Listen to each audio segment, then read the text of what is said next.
Hello tout le monde, j'espère que vous allez bien, moi ça va nickel. Aujourd'hui on se retrouve dans une vidéo 10 choses à faire pour économiser de l'énergie. C'est une vidéo qui change un petit peu d'habitude parce que généralement le jeudi je vais au Resto du Cœur et je vous fais un retour de mes Restos du Cœur. Sauf que comme vous savez, si vous avez vu mes dernières péripéties, je suis en panne avec ma voiture. Voilà. Donc je me retrouve pendant minimum 2 semaines pour pouvoir aller au Resto du Cœur. Il pleut, j'espère que vous allez bien m'entendre. Il y a un gros nuage là qui passe. Donc voilà.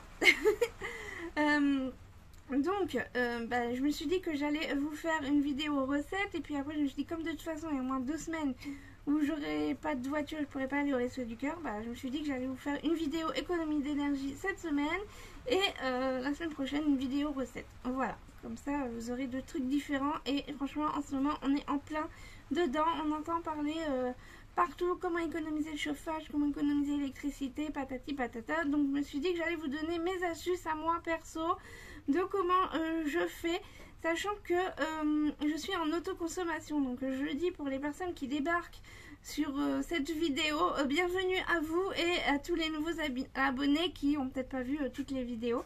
Donc moi je suis en autoconsommation, ça veut dire que je ne suis pas reliée au réseau électrique de la ville. J'ai des panneaux photovoltaïques, j'en ai 8 qui font 400 watts chacun, donc en tout 3200 watts. Mais clairement je ne suis jamais à 3200 watts, hein. Soyons clairs. Ça dépend de l'exposition du soleil, même si je suis plein sud, et mes batteries mes panneaux commencent à charger à partir de 9h30 le matin. Puis c'est vraiment entre midi et 2 que je suis vraiment plein sud que mes batteries vont recharger le plus possible, que je vais avoir le plus d'exposition au soleil. Et puis le soir forcément voilà, après j'ai plus de soleil et plus d'électricité. Voilà, donc après c'est les batteries qui prennent le relais. Donc c'est une autre façon de vivre. C'est je vais dire que je suis plus restreint. Je sais pas comment expliquer. C'est comme si vous êtes en heure creuse. La nuit, vous allez mettre votre machine à laver ou votre lave-vaisselle en marche la nuit. Et moi, ça va être quand il y a du soleil, quoi. Voilà. Donc l'hiver, c'est un peu plus compliqué. Mais bon, j'ai emménagé l'année dernière au mois de décembre. Donc je suis atterrie en plein pendant l'hiver. Et j'ai survécu, hein. Voilà, je suis toujours là. Donc bon, je vous donne un peu mes astuces. Il y en a peut-être qui vont trouver un peu bizarre, un peu peut-être rapia, mais c'est pas grave. Je vous donne mes 10 astuces que j'utilise au quotidien. Après il y en a peut-être d'autres que j'ai pas noté, mais j'ai pas non plus envie que la vidéo dure une éternité. Et n'hésitez pas vous à me donner vos astuces, et comme ça peut-être que je pourrais utiliser certaines de vos astuces ou que d'autres personnes pourraient utiliser certaines de vos astuces. Voilà, donc c'est parti. Donc ça sera sur l'électricité et le chauffage. Donc pour l'électricité, déjà les trucs de base tout simples que normalement tout le monde devrait faire, c'est éteindre tous les appareils lorsqu'ils ne sont pas utilisés. Voilà. Donc par exemple, je vous donne un exemple tout bête, le micro-ondes. Vous avez votre micro-ondes, vous avez l'heure qui s'affiche, voilà. Vous n'avez pas besoin d'avoir l'heure forcément sur votre micro-ondes. Vous avez une pendule, vous avez une montre, vous avez un portable si vous voulez l'heure. Donc moi, mon micro-ondes, il est débranché et je le branche uniquement lorsque j'en ai besoin. Comme ça, il n'est pas en veille et ça évite de dépenser de l'électricité. Pareil pour la télé, vous avez forcément une télé. Des fois, vous avez la veilleuse là qui reste allumée toute la nuit. Donc vous allez dire, c'est juste une veilleuse, ça ne consomme pas beaucoup. Oui, mais c'est la veilleuse de la télé, du micro-ondes, de la box, internet ou je sais pas quoi. Finalement, vous consommez. Et maintenant que je suis en autoconsommation, je me rends encore plus compte parce que je vois de mes yeux en fait. J'ai mes batteries et des petits points, il y a 6 petits points, et puis le lendemain matin quand je me réveille, je vois les petits points, il y en a moins quoi, qui sont allumés. Voilà, donc là ce matin je me suis levée, j'avais 5 petits points sur 6, alors hier soir elle était branchée, elles étaient toutes les deux à plein. Donc je me rends encore plus compte maintenant, donc des choses, pourtant j'ai toujours éteint mes appareils la nuit, mais quand on voit pas, de ses yeux, on se dit ah bah j'ai pas débranché la box cette nuit, c'est pas grave, c'est pas la fin du monde. Mais sauf que quand c'est tous les jours, et ben finalement bah, ça consomme quand même de l'électricité. Sachant que la box, vous n'avez pas forcément besoin qu'elle soit allumée la nuit, vous n'êtes pas sur internet la nuit ou sur la télé. Sauf les gens qui se couchent très tard et qui regardent la nuit. Mais bon, en bref, normalement la nuit vous dormez, vous n'avez pas besoin d'avoir la box qui est allumée. Donc vous pouvez la débrancher. Débrancher tous les appareils. Vous pouvez mettre bien sûr une multiprise, vous appuyez sur le bouton puis ça s'éteint. Donc moi je débranche tout la journée et la nuit. Ce que je me sers pas, et ben, c'est débranché et puis c'est tout. J'ai aussi installé un minuteur sur mon frigo parce que le frigo, bah ça c'est censé être allumé normalement jour et nuit. Mais ça consomme quand même pas mal. Après moi j'ai de la chance que mon frigo il dépense pas beaucoup de watts, il fait 80 watts. Bon, il est pas très grand, hein, c'est un frigo combiné congélateur. Il est pas très grand, il fait 80 watts, il dépense pas énormément. Mais la nuit ça prend quand même sur les batteries. Donc ce que je fais c'est que j'ai un minuteur, à partir de minuit il s'éteint pendant 2 heures, après il se remet en marche 2 heures et après il se rééteint pendant 2 heures. Sachant qu'un frigo il peut être éteint entre 4 à 6 heures. Si vous ne l'ouvrez pas, ça va pas ça va pas périmer les aliments quoi.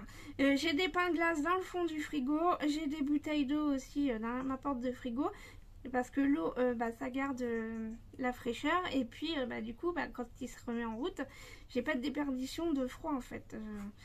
Il turbine pas pour se remettre au froid parce que justement, il y a des pains de glace et tout qui font que le froid reste dans le frigo. Voilà. J'espère que je me suis bien fait comprendre parce que je suis pas sûre. Hein. Mais en bref, je débranche mon frigo la nuit. J'ai un minuteur et puis il s'éteint et il se rallume automatiquement la nuit et ça me permet. C'est plus pour l'hiver parce que comme en hiver j'ai pas beaucoup de luminosité, mes batteries elles se rechargent moins. Mes batteries elles commencent à se recharger l'hiver à partir de 10h30. Enfin quand je dis batterie c'est mes panneaux qui prennent du soleil. À partir de 10h30 le matin et puis bon à 4h30, 5h il fait nuit donc à partir de 15h mes batteries elles se rechargent plus. Donc il faut absolument que je puisse garder quand même un minimum d'électricité dans mes batteries. Donc pour moi c'est mieux d'éteindre mon frigo la nuit et puis bon bah finalement ça le bousille pas hein, voilà. Donc j'espère que j'ai été claire là-dessus. Ensuite ce que je fais c'est que moi j'ai pas de télé mais j'ai mon ordinateur que je me sers tout le temps parce que bah, j'ai les vidéos et puis je regarde la télé sur mon ordinateur. Voilà, donc ce que je fais c'est que je le recharge et une fois qu'il est rechargé, bah, j'éteins et puis comme ça j'utilise la batterie de l'ordinateur et puis ça me permet d'économiser un petit peu bah, sur l'électricité au lieu que ce soit tout le temps branché comme pour la télé quoi.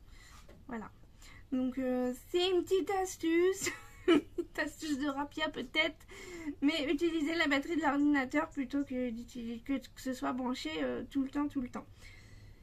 Ensuite, là c'est une astuce de rapia. Charger tout ce qui peut être chargé dans la voiture.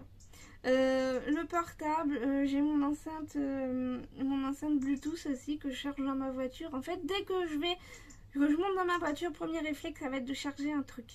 Donc généralement c'est mon portable ou mon enceinte Bluetooth ou même ma montre des fois. En fait, il suffit d'avoir un truc USB et vous le mettez dans votre voiture. L'adaptateur, ça coûte rien du tout, ça coûte je sais pas 2 € et puis bah, ça vous permet de charger vos appareils dans votre voiture et puis d'éviter de consommer chez vous. Donc oui, c'est peut-être une astuce de rapia, mais en tout cas c'est bien pratique. Et puis en plus si vous travaillez, vous prenez la voiture tous les jours, franchement vous pouvez bien charger votre portable dans votre voiture hein, voilà.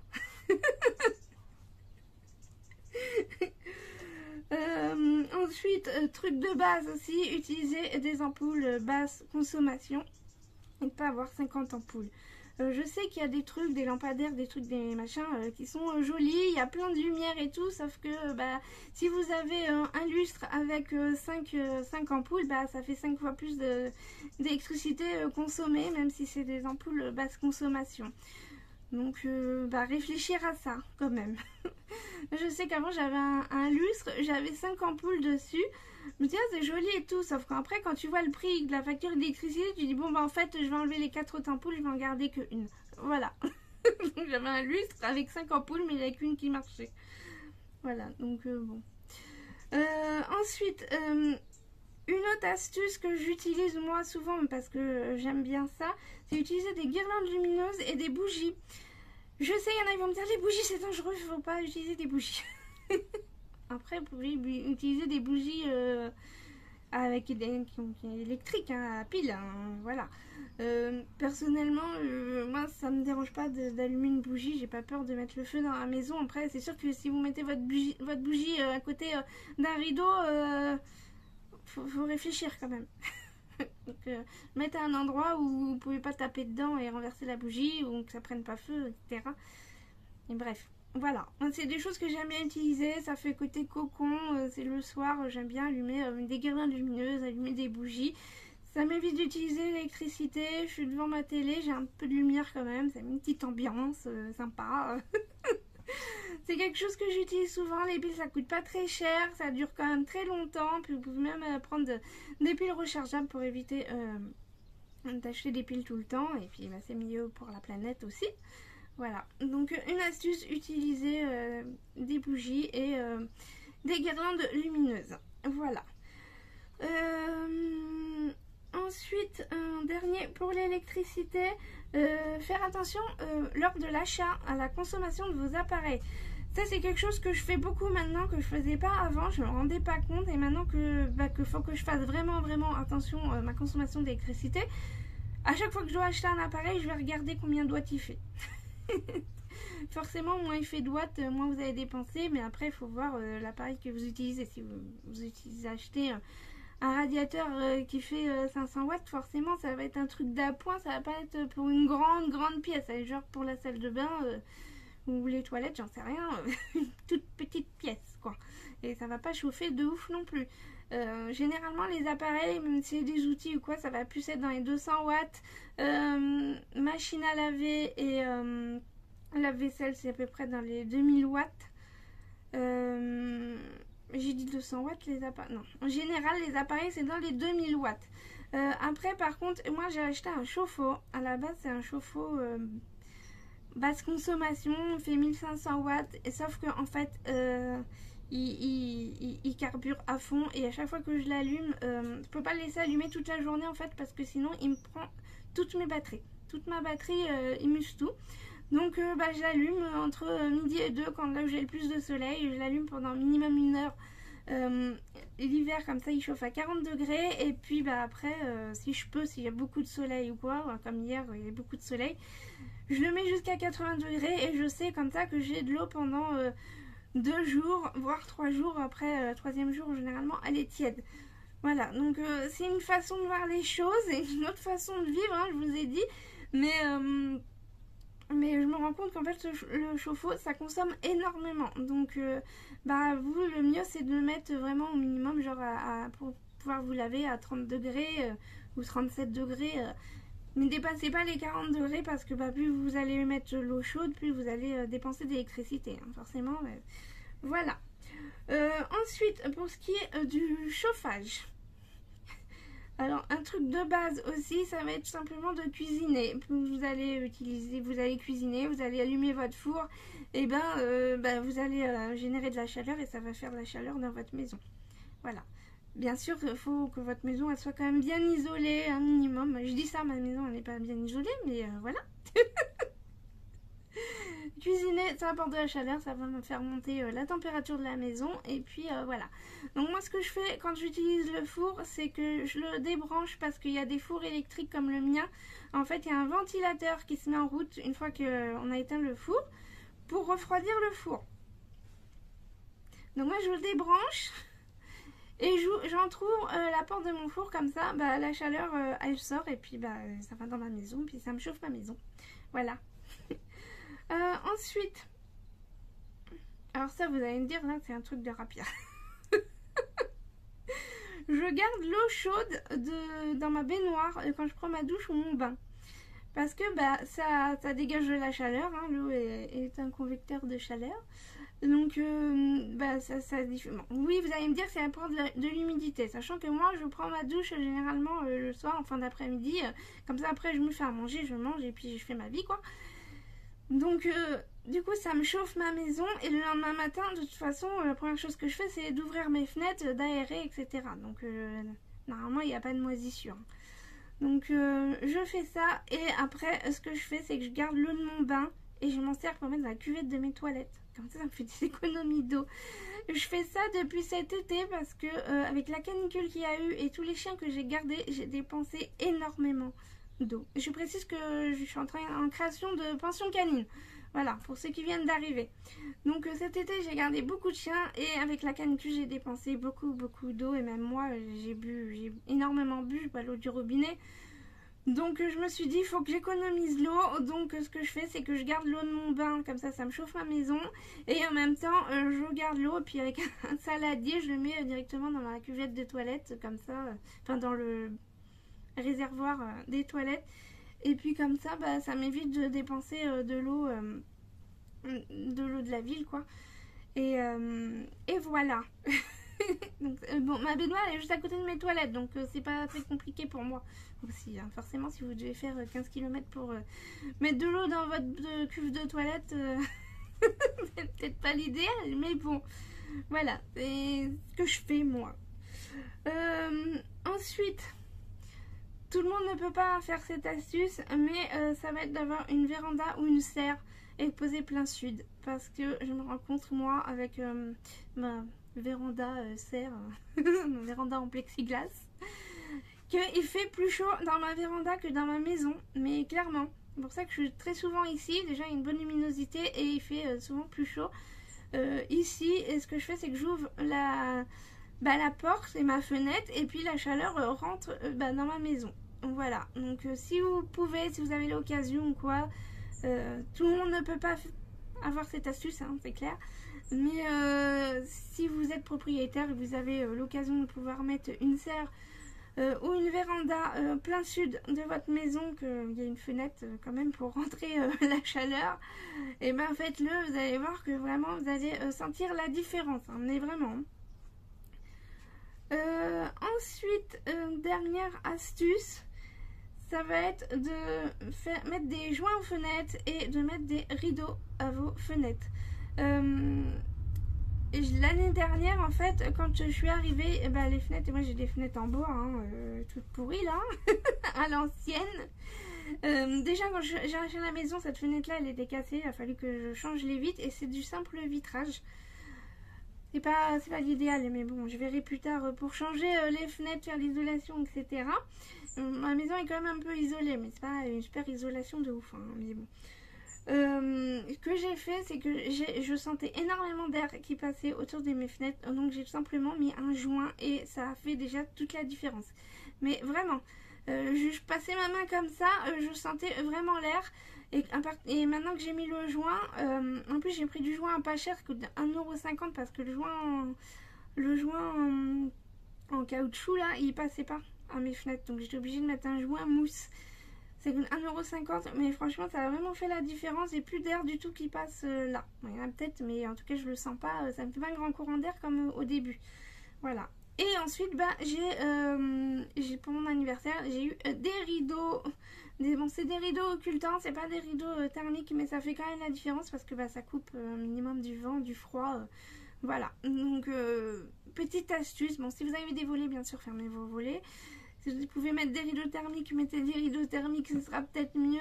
Ce que je pense que je vais faire, ça va être que je vais racheter des rideaux thermiques pour l'hiver. Et ceux-là, je les garderai pour l'été. Je changerai, ou alors je mettrai une doublure à ces rideaux-là. Comme ça, ça me ferait des rideaux thermiques. Voilà. Donc voilà pour mes petites astuces. Je pense pas avoir donné des astuces de dingue. Il y a beaucoup de choses que les gens savent déjà. Bien sûr, après se couvrir, avoir une bouillotte, je sais pas. Il y a plein de trucs, hein, voilà. Mais voilà. Je vous ai dit comment moi je fonctionne, ce que je fais moi. Après, il y a peut-être d'autres trucs auxquels j'ai pas pensé là sur le moment. Si vraiment j'ai d'autres astuces à vous donner, je vous referai une vidéo. Pensez-vous à me donner vos astuces parce que vraiment ça peut m'aider. pour éviter de consommer trop d'énergie, sachant que là j'ai toujours pas acheté mon bois de chauffage, j'ai une cheminée mais j'ai toujours pas acheté mon bois. Oui, je sais, je vais pas en trouver. J'attendais mon chèque énergie et pour pouvoir acheter mon bois cette année, je me suis dit je vais l'acheter tôt cette année, mon bois et tout, j'attends le chèque énergie, je vais arriver au mois d'avril. Et non, parce que la poste me donne plus mon courrier. Pourquoi, je sais pas. Donc faut que j'aille à la poste et puis bah, va falloir que j'achète mon bois de chauffage, que je trouve un moyen pour en trouver. Et si je trouve pas mon bois de chauffage, l'autre solution que j'ai trouvée c'est d'acheter un poêle à pétrole.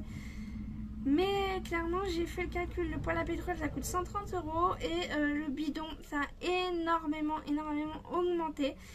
Et maintenant c'est 40 € le bidon de 20 litres.